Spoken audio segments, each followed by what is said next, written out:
everyone, here's part 3 and the final part of my needle felting video, where we try to make this dog in a cup, except instead of a dog, we're making Marty. But before that, I got more artwork! Last time, Chang Li made a fan video for me, and this time, I got fan art.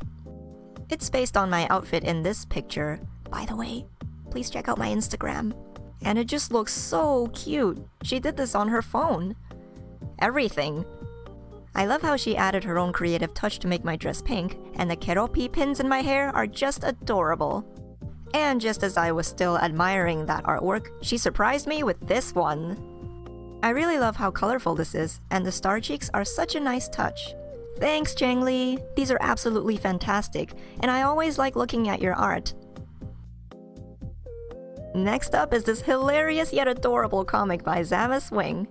I recently uploaded a video called Marty Owns Me Now, in which he gives me a pet food bowl in return for some apples that I gave him. By the way, Zamas Wing also drew my profile picture that you see here. You should totally go check this out on Twitter. I'll leave a link in the description below. I love Marty, I love Pom Pom Purin, and I love this artwork so much. Look at that cheeky, big smile on Marty's face. I can't describe how perfect this is with words. Thank you, Zamas Wing! This is amazing, and I guess Marty really owns me now. Uh-oh. Now, let's get ready to finish the needle felting project. So last time we completed Marty's hair and face, and this time, we're gonna make this cute little cup that he's going to sit in. First, I got a little bit of yellow wool so I can make his arms. I'm just gonna roll it up and start poking it with needles. So I made one, and here's the second one. You want to make sure that you leave a little bit of a tuft of wool on the end that you want to attach to the body later. If you see the band-aid on my finger, good observation. I keep telling everyone to be careful, but I guess I didn't follow my own instructions. Oops. I suppose jabbing yourself with a needle is kind of inevitable when you're working with needles, but don't worry, I'm completely fine. So now I'm gonna roll up a bigger ball of wool to make his body. You kind of want to make it just a little bit smaller than how big you want the cup to be. You don't want it to be way too big, because later on you're going to wrap some more wool around it to make the shape of the cup. So again, stab the wool and attach it to Marty's head. I'm poking the needle inwards towards Marty's center because I want the wool for the body to be tucked underneath his head. I don't want it to go up and around.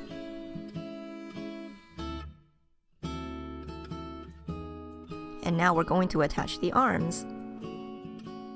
So like I said, leave a little bit of a tuft of wool so you can use that to jab it into the body. If you make the arms too packed up and too solid, it could be hard to attach them. I'm pointing his arms outward and forward instead of down because he's kind of holding on to the side of the cup, as you'll see later.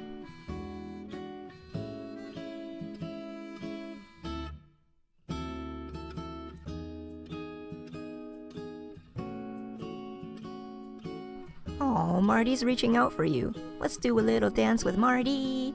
I've prepared some light pink wool for the cup. It's the same color of wool that I used for Marty's cheeks, so the colors can match. So we start wrapping the wool around Marty's body. Kind of looks like I'm wrapping a blanket around a baby. And you want to start with the needles again so you can attach it to his body.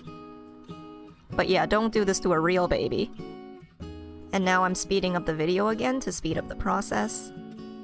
And when you start, you might see a bunch of little holes that makes the wool look like a strawberry, but don't worry, it's not going to look like that forever.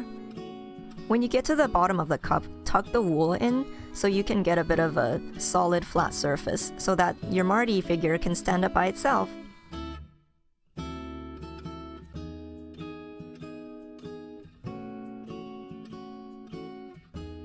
Yay, he's standing!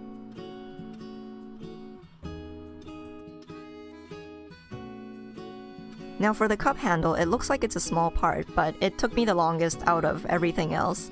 Because you're felting just a little batch of wool at a time, it would take longer to make sure that it all stays together. I tried twisting it to make it pack in a little easier. But if you've got the time, then that's all you need.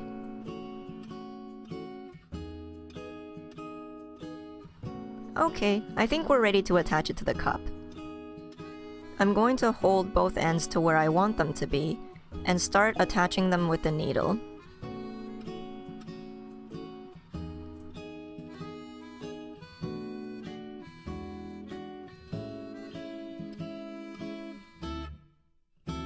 There's a bit of extra wool that I don't actually need, so I can just cut them off with scissors.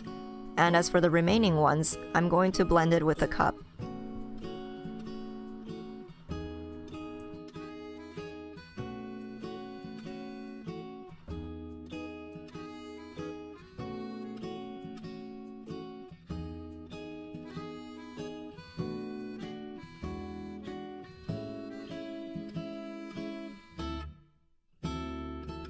Now I'm just double checking Marty can still stand up.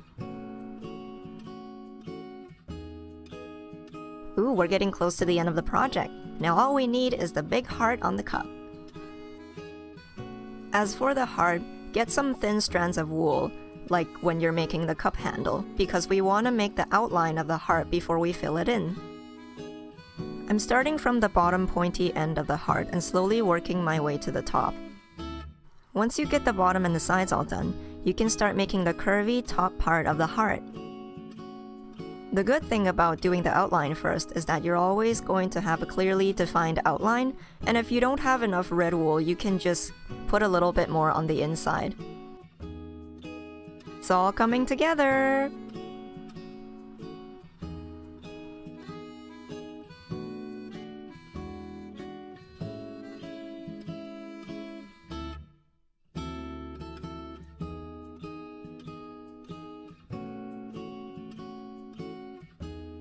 And we are done! Here's Marty in a cup. What should we do with Marty? Should we keep dancing with him? Oh, actually, I have another idea. Let's have tea!